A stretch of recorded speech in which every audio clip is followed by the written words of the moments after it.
pangkat, jabatan, kedudukan, harta, ilmu, tidak akan pernah memberikan kepada kita pertolongan, menjadi bekal yang terbaik saat meninggalkan dunia ini. Karena itulah Nabi mengingatkan, setiap tempat punya bekalnya masing-masing. Anda dari Indonesia ke Malaysia, apa dipikir semua yang di Indonesia bisa berlaku di Malaysia? Tidak. Anda dari Indonesia ke Amerika, apakah uang yang berlaku di Indonesia laku di Amerika? Tidak. Belum tentu bisa digunakan. Mas sekarang kita dari dunia akan berpindah ke alam selain dunia. Apakah akan menggunakan bekal dunia? Kata Allah, tidak. Bekal yang dibawa saat berpulang dan kita katakan meninggal dunia itu hanya satu, yaitu amal saleh. Di dalam Al-Quran tidak disebutkan amal saleh kecuali dengan kalimat zikrullah. Zikir. Zikir. Zikir. Zikir adalah nama lain dari amal saleh. Sekaligus secara bahasa juga peringat. Seakan Allah ingin mengatakan, hei, ingat kamu akan wafat. Ingat kamu akan meninggal. Sekarang pangkatnya tinggi, hartanya banyak, ilmunya luas. Saat pulang ingat, saat meninggal dibawa tidak itu. Pakaian cuma 2 helai kain kafan, tidak ada kantongnya.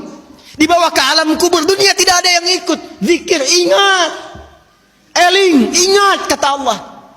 Yang hanya bisa dibawa amal saleh. Karena itulah ketika Allah meminta kita menunaikan amal saleh, semua amalnya disebut dengan zikir. Bukankah kita diperintahkan menunaikan salat?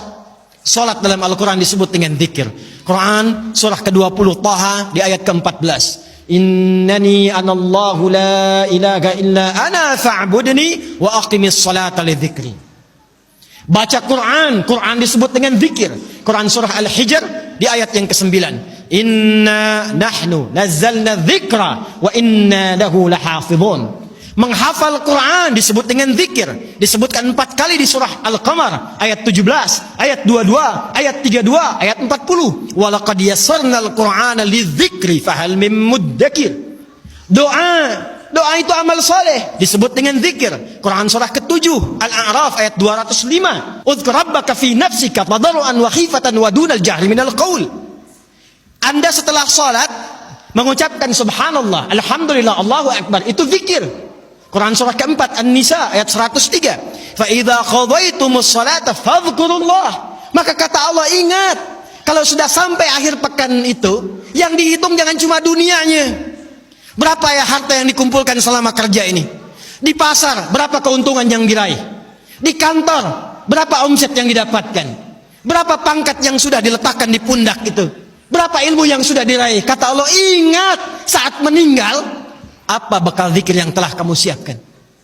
Bahkan jangan-jangan sampai sekarang pun, puluhan tahun kita hidup, untuk sholat pun belum mampu mengenal, mengetahui, memahami apa yang kita baca dalam sholat kita. Bahkan diberikan usia yang banyak pun, jangankan menghafal Quran, untuk baca pun masih belum punya waktu. Hadirin, anak-anak sekarang, kami katakan kepada Anda, saya membimbing anak-anak penghafal Quran. Ada yang matanya tak mampu melihat. Ada yang otaknya lumpuh. Usia 3 tahun, 4 tahun, menghafal Quran. Sampai hafal 30 juz. Dan ketika kami tanyakan kepada mereka, kenapa Anda menghafal Quran? Mereka katakan, untuk menjadi bekal ketika berjumpa dengan Allah subhanahu wa ta'ala. Ada seorang anak matanya buta. Orang katakan buta, kami katakan ditutup matanya oleh Allah supaya tidak memandang maksiat. Dia menghafal Quran, bapaknya menggendong, menaikkan ke motor, diantarkan ke penghafal Quran sampai selesai hafalan Qurannya. Ketika dia pulang ditanya, kalau kami ingin berikan hadiah, apa yang kau harapkan? Kata beliau, saya hanya ingin doa saja, supaya Allah meringankan hisab saya di hari kiamat. Saya ingin katakan, ya Allah, saya mengakui saya banyak berbuat dosa, maka mohon dengan Quran yang telah hamba hafalkan ini, kurangi hukuman kami ya Allah, ringankan hisab kami ya Allah. Anak kecil, matanya buta, belum baligh, belum berlaku hisab, menghafal Quran supaya minta hidupnya diringankan di hadapan Allah dari dosa-dosa yang mungkin dilakukan. Anda diberikan 40 tahun, 50 tahun, 60 tahun, kalau sampai detik ini mengharapkan surga Firdaus, tapi belum serius mencari bekal, maka dengan cara apa lagi dan berapa lama lagi Allah memberikan kesempatan kita untuk mendekat kepadanya? Karena itu insan beriman, bangun kekuatan, bangun silaturahim, jauhi sifat terpecah belah, jauhi polarisasi, satukan cinta di antara kita.